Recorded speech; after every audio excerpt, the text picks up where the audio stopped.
You both are already part of the anime series. What's it like portraying these characters for a theatrical release? Lex. Yeah, it's pretty awesome actually, especially because the storyline of this theatrical release lets us go back in time and discover sort of what the relationships are between these characters. You know, that was very exciting for me. And because of the story arc of Suguru, you really get to see the development of where he came from and what got him to where he is, and so to me that was very exciting as an actor to be able to come in and go, oh, here's the backstory, here's how it all developed, here's the relationships. That's really exciting. So yeah, I loved it. Yeah, I really appreciate getting to see, at least, the movie touched a little bit on these two characters' relationships, and that was really useful for me as an actor. Another part I really enjoyed was, like, in the series, Maki, Panda, all of those kids, they didn't have, like, I was trying to figure out why just they didn't have the most, like, they just didn't have respect for Gojo at all as a teacher, right? And I was like, I wonder what the genesis of that was. Now we know. We see it in the film. He's just a weird teacher. Just trying to watch him try to teach these young human beings is hilarious. But yeah, I really love the touches on their past and like their history and how it all culminates into the series after the film. So yeah, that was really fun. I agree, because like I even have on here that like we know nothing about our villain, like our main villain at all. He's there in the background, but he doesn't really do anything in the series.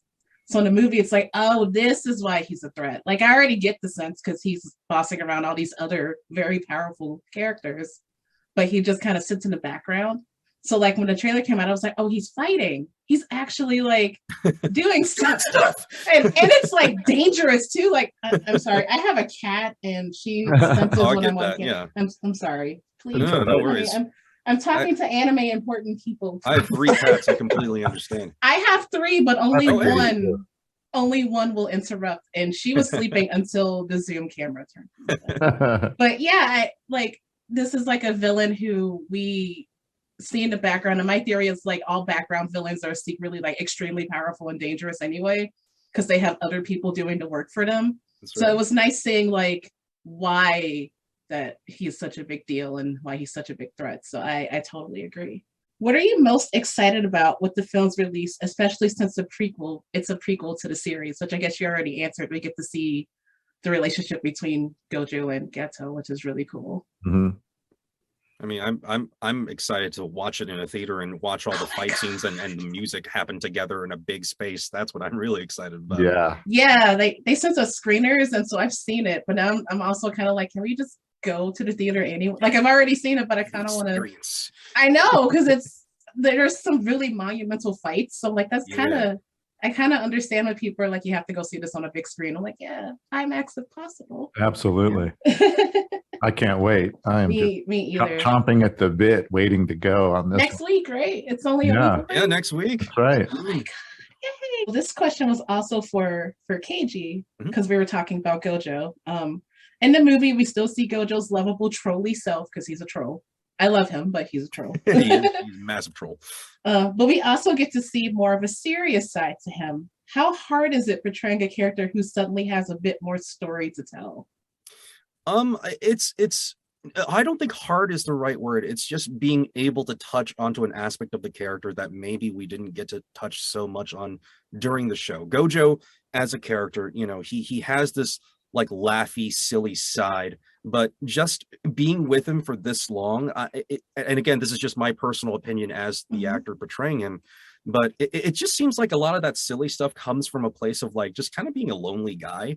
Like Suguru is like his only best friend, his only friend, really, right? Like, and having your one and only best friend just go through what he did, and then having the thing that happened to their relationship happen to the one person you really care about in the whole world, that's rough, So a lot of those quiet moments you're going to see in the film are going to be when Suguru is brought up, and it's one of the only things I think that impacts Gojo on such an emotional level, because he's so apart from everything. Like the place he is in the jujutsu world that places him on this weird pedestal because of the circumstances of his birth. You know, it really removes him from people. So having his best friend having this thing happen to him, I'm sure it was crushing. So yeah, whenever Suguru gets brought up, it becomes like a very serious thing for Gojo, and I'm glad we were able to explore some of that in the film. Mm-hmm. Yeah, because I was watching with like a friend and my wife, and I read the manga, so I knew it was coming, but I just turned and looked at their faces when they said best friend. And they were like, wait, he's friends with the villain? I'm like, yeah, they're best friends. Like, not just best friends, his really only sad. Yeah, the only friend he actually recognizes as a friend is going after the students that he's teaching. It's really depressing. Twice, because he does it in the series too, because now we know when we watch, I kind of want to rewatch the series now that like the information is out that this is who the villain is. It's like, oh, now we know that Gojo actually knows the villain.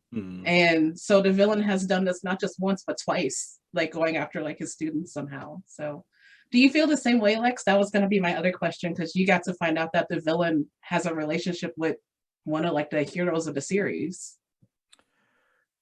Yeah, I think that the movie is really like highlights those relationships, and that's what makes it good for me is to see just the subtleties in how they feel about each other, and you know how Suguru, how he approaches life, you know. And there's a bunch of spoilers, so I'm sort of almost I know, it's hard. You know, locked into what I can and can't say, but you know, what you discover by watching the film is that it's a very complex and multi-leveled relationship that between Gojo and Geto. And so watching that, especially getting to see it, like we got little screeners that we watched at home once it was done, but getting to see that in the film is really pretty cool. It like adds a lot of depth and a lot of layers to what's happening already in the film. I like that.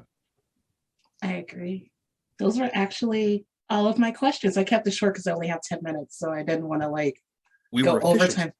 I try to be. I failed before many times. Many an interview I have failed. So you succeeded today. Sweet. I don't know how that happened. Your cat was lucky. You know? And she interrupted me too. So it's like, oh no, the time is no. But this has been great. I have been dying to talk about this anime movie. This is one of my high anticipated movies for like the year since they announced it like last year. So we got 1 week. I know. Then I'm gonna go to the theater. Like I just need to go to the theater and see it. And seeing it with other people and seeing their reactions is also like seeing the fandom react to you guys is also like a highlight, because I love watching other people react to things, especially if I already know what's happening. And did everybody you were watching with had a good time with the movie? Oh my, yeah. One of my friends cried. Great. She really likes Gojo, and she's like, wait there. I'm like, yeah, they're friends, man. Like, and she's like, and then the movie ends, and she's like, do we get to see it? I'm like, well, maybe season 2 will address it, or maybe go start reading the manga. I'm not going to tell you this. Hopefully stick around for the credits. And oh, hey, by the way, this is my cat right here. I have 2 black cats. The black cat is the one. His name is Bachi. Yeah. Mine is Carter, and she's the one who interrupts. She's also a black cat. Her brother is in the living room sleeping with the older cat, but she's always the one when I do interviews. She's like, me. And she doesn't want me to pick her up either to show that she's doing it. So you just have to take my word for it. That's cool. She's interrupting me. Oh, baby. She's so cute. This is gonna be my whole write-up now. It's like just pictures of cats. We're animal lovers. You can start with that. Yes. All right, I got the wrap-up message, so we killed enough time to show cats. So thank you very much for your time. This was awesome.